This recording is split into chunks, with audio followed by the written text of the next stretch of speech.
नमस्कार बच्चों, स्वागत है हमारे YouTube channel Vipin Verma psychology में। बच्चों, आज जो हम टॉपिक डिस्कस करेंगे वो नेशनल कैरिकुलम फ्रेमवर्क के चैप्टर नंबर 2 से लेंगे। और आज जो है हमने दो चैप्टर डिस्कस कर लिए हैं, चैप्टर नंबर 4 यानी विद्यालय का भौतिक वातावरण और चैप्टर नंबर 3। अब आज जो चैप्टर हम डिस्कस करेंगे वो चैप्टर 2 से पहला टॉपिक होगा। और पहले टॉपिक में हम सबसे पहले इंट्रोडक्शन लेंगे। इंट्रोडक्शन है सीखना और ज्ञान। ज्ञान और सीखना, इन दोनों में किस प्रकार की प्रक्रिया है जिससे बालक के विकास में जो है परिवर्तन होते हैं और उसके व्यवहार में स्थायी परिवर्तन होते हैं, तो उन पर चर्चा करेंगे। पहले इंट्रोडक्शन डिस्कस करेंगे और फिर पहला टॉपिक लेंगे। मोस्ट इंपॉर्टेंट चैप्टर है, या यह पूरा चैप्टर तो इस नहीं इतना ज़्यादा यहाँ से सवाल बनते हैं, लेकिन इसके कुछ टॉपिक से सब बहुत ज़्यादा सवाल बनते हैं प्राइमरी स्तर पर। और जो कठिन सवाल बनते हैं जूनियर स्तर पर सीटेट में और केवीएस में, एनबीएस में, वो यहाँ से बनते हैं। तो इस चैप्टर का जो इंट्रोडक्शन है वो ये बताता है, यह अध्याय बच्चों को स्वाभाविक रूप से सीखने वालों की तरह पहचाने जाने की आवश्यकता और बच्चों की अपनी गतिविधियों के फलस्वरूप पैदा होने वाले ज्ञान को स्थापित करता है।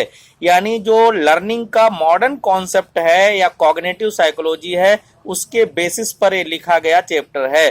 ये चैप्टर प्रत्येक बच्चे को ये मानता है कि बच्चों की जो दिन प्रतिदिन की गतिविधियां होती हैं, जन्म से लगा करके मृत्यु तक जो उनकी गतिविधियां होती हैं, उन गतिविधियों के द्वारा जो ज्ञान प्राप्त होता है या जो अनुभव होता है, उससे जो क्रिएशन ऑफ नॉलेज की प्रक्रिया में बच्चे आगे बढ़ते हैं, वो उनको क्या माना जाना चाहिए?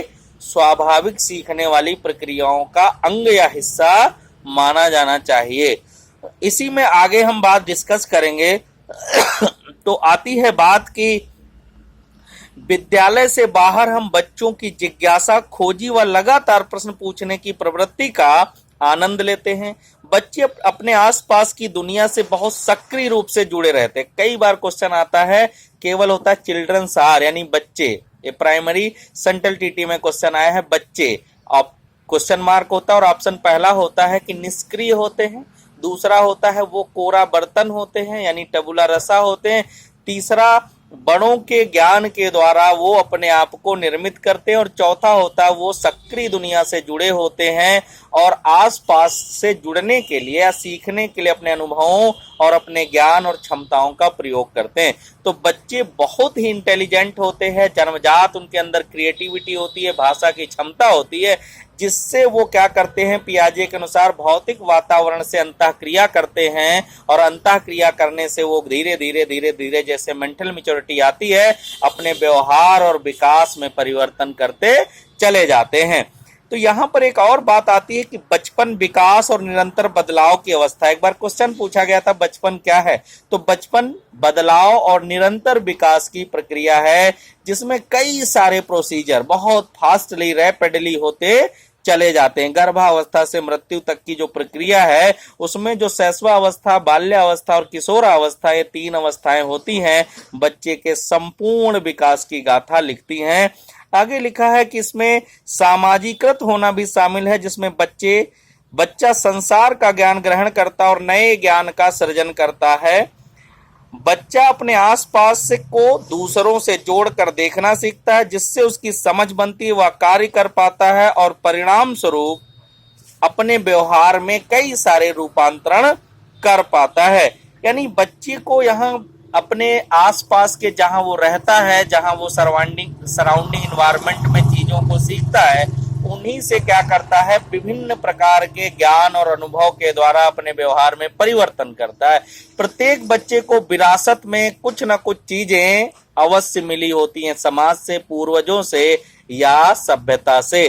तो यहाँ बात आती है कि हर एक समाज के हर एक नई पीढ़ी को विरासत में संस्कृति और ज्ञान का एक भंडार मिलता है, जिसे वह अपनी गतिविधियों तथा समझ से समाहित करते हुए नए ज्ञान की रचना की सार्थकता महसूस करता।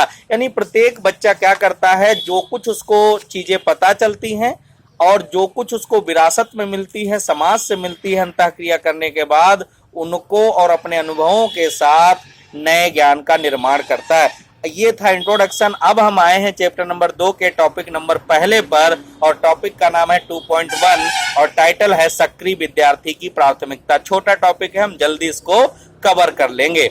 समाज में मिलने वाली औपचारिक शिक्षा विद्यार्थी में अपना ज्ञान स्वयं सृजित यानी क्रिएट करने की स्वाभाविक क्षमता को विकसित करती। जो सोसाइटी में आपने पढ़ा था चैप्टर नंबर 4 में, सीखने की प्रक्रिया सामाजिक संबंधों के ताने बाने में लगातार चलती रहती है। तो यहाँ पर अनौपचारिक नॉन फॉर्मल, 3 प्रकार की होती है, फॉर्मल, नॉन फॉर्मल और इनफॉर्मल। तो कह रहे हैं जो सोसाइटी में एजुकेशन मिलती है, अनसिस्टमेटिक एजुकेशन जिसको हम कहते हैं, वो नए ज्ञान या अपना ज्ञान निर्माण के लिए स्वाभाविक क्षमता को बच्चे में विकसित करती है, जिससे विद्यार्थी में अपने आसपास के सामाजिक और भौतिक वातावरण से और विभिन्न कार्यों से जुटने की क्षमता बढ़ती है। इसके लिए ऐसे मौकों का मिलना बहुत जरूरी है जिससे विद्यार्थी नई चीजें आजमाएं। अब ये सब ज्ञान का निर्माण कैसे हो, इसके लिए उनको ऐसे मौके मिलने जरूरी हैं। कैसे मौके? नई चीजों को आजमाने के, जोड़ तोड़ के, गलतियां करने के और अपनी गलतियां खुद सुधारने के। बहुत बार सवाल आया है, यहीं से आपका कॉन्सेप्ट क्लियर होगा। आप प्राइमरी और जूनियर के टीचर जब भी बनेंगे तो बच्चों को ऐसा मौका जरूर दें जिससे वो क्या कर पाएं, गतिविधि कर पाएं, कुछ जोड़ तोड़ कर पाएं, या विभिन्न प्रकार की गतिविधियों के साथ अपने आप को इन्वॉल्व करें और गलतियां करें और गलतियों को खुद सुधारने के मौके मिलें। ऐसे मौके उपलब्ध कराना टीचर की रिस्पॉन्सिबिलिटी और बच्चे का अधिकार है। ये भाषा सीखने और हस्तकौशल या अन्य विषय सीखने के लिए भी बहुत महत्वपूर्ण है। विद्यार्थियों को स्वयं के बारे में सीखने के, दूसरे व समाज के बारे में जानने के नए अवसर प्रदान करते हैं, ताकि वे अपनी विरासत को समझ कर उससे जुड़ पाएं, और चाहे उन्होंने किसी भी परिवार या समुदाय में जन्म। यहाँ भेदभाव नहीं होना चाहिए। कास्ट के आधार पर, जन्म के आधार पर, क्षमता के आधार पर बच्चे के साथ भेदभाव नहीं होना चाहिए। उसको अवसरों की समानता जरूरी है। क्यों जरूरी है? क्योंकि प्रत्येक बच्चे का एक हक है। समाज, स्कूल का अलग रूप होते हैं और वहां सबको अवसर मिलना जरूरी है।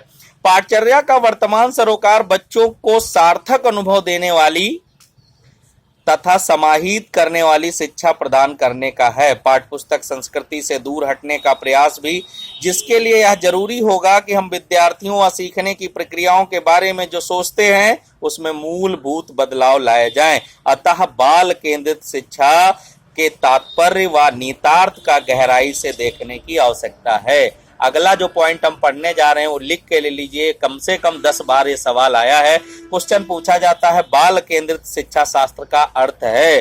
तो यहाँ लिखा है बाल केंद्रित शिक्षा शास्त्र का अर्थ है बच्चों के अनुभवों और उनके स्वरों तथा उनकी सक्रिय सहभागिता को प्राथमिकता देना। इस प्रकार की शिक्षा शास्त्र में बच्चों के मनोवैज्ञानिक विकास व अभिरुचि के मद्देनजर शिक्षा को नियोजित करने की आवश्यकता है। इसलिए शिक्षा की योजना ऐसी हो कि वह विशेषताओं व जरूरतों के विशाल विविधताओं के तहत भौतिक, सांस्कृतिक एवं सामाजिक प्राथमिकताओं को संबोधित करे। यानी चाइल्ड सेंटर्ड अप्रोच के लिए जरूरी है बच्चे के अनुभव वो रोज दुनियादारी करते हैं अपने परिवार में, घर में, समाज में, वातावरण में। उन अनुभवों और स्वर मतलब जिस भाषा में वो बातचीत करते हों, उनको सक्रिय सहभागिता दी जानी चाहिए। हमारे स्कूल के शैक्षिक अभ्यास, सीखने के कार्य और विद्यार्थी के लिए बनाई गई पाठ्यपुस्तकें और उनके सामाजिकरण और उनके सीखने की ग्रहणशीलता के गुण पर केंद्रित होते हैं, जबकि हमें उनकी सक्रियता व रचनात्मक सार्थकता को पोषित और संवर्धित करना चाहिए। हमें सिर्फ ज्ञान को आकर्षित करने वाला नहीं बनाना चाहिए, सिर्फ उनकी क्रिएटिविटी और इनोवेशन को पोषित करने वाला बनाया जाना चाहिए। तो ये हमने आज चैप्टर नंबर 2 का पहला इंट्रोडक्शन और टाइटल डिस्कस किया। इसमें कुछ छोटी छोटी बातें जिन पर चर्चा की, इसके आगे इसको हम विस्तार से पढ़ेंगे। बहुत सवाल पूछे जाते हैं इस चैप्टर से, तो आपको थोड़ा कंसंट्रेट होकर एनसीएफ पढ़ना है और उसके साथ साथ हमारे साथ जो हम डिस्कस करते हैं उनको आप एनालाइज करेंगे, और फिर इसके बाद हम जब क्वेश्चन डिस्कस करेंगे तो काफी चीजें आपकी क्लियर होंगी। और धीरे धीरे हम इस टॉपिक बाय टॉपिक हम क्या करेंगे, आगे बढ़ते चले जाएंगे। तो कई सारी जन्मजात जो रुचियां हैं, क्षमताएं हैं, उनके आधार पर बच्चों का विकास हो और वो बहुत महान अपनी क्षमताओं को विकसित करके बने, यही इस